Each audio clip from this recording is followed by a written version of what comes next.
UI designer. Essentials. Hot news from the field. The Apple's Human Interface Guidelines HIG had been updated. What is great, it wasn't only a little refreshment, but a full redesign of the website.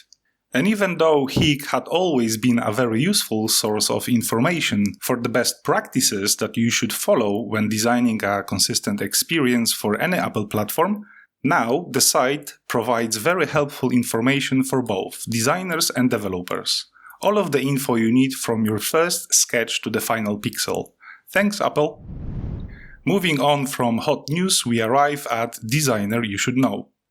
Dieter Rams is a character you might have heard of before or not. But if you haven't, don't worry, because you have certainly seen his work, or rather whatever is currently designed/produced from his ingenious and highly reusable design patterns. Interesting fact, today in 2022 he is 90 years old and wears a status of retired academic. Here is a photo of Rams at 50th anniversary of Brown Innovation Exhibition. The exhibition took place in Boston in year 2005. I would say he looked great as of age 73, and I think he still does.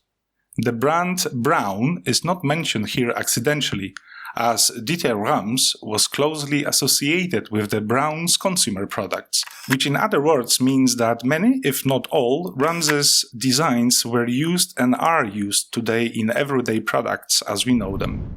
He also hugely contributed to a furniture company, Vitzwa, and in general is recognized as a godfather of an abstractive approach to design solutions. And of course his famous belief in less but better.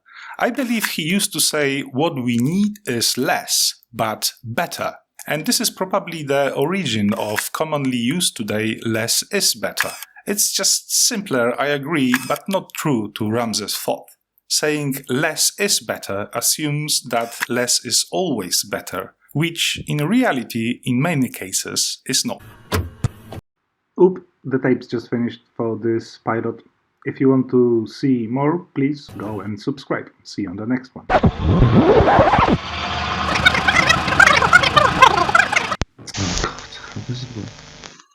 Mom, how can I switch this off?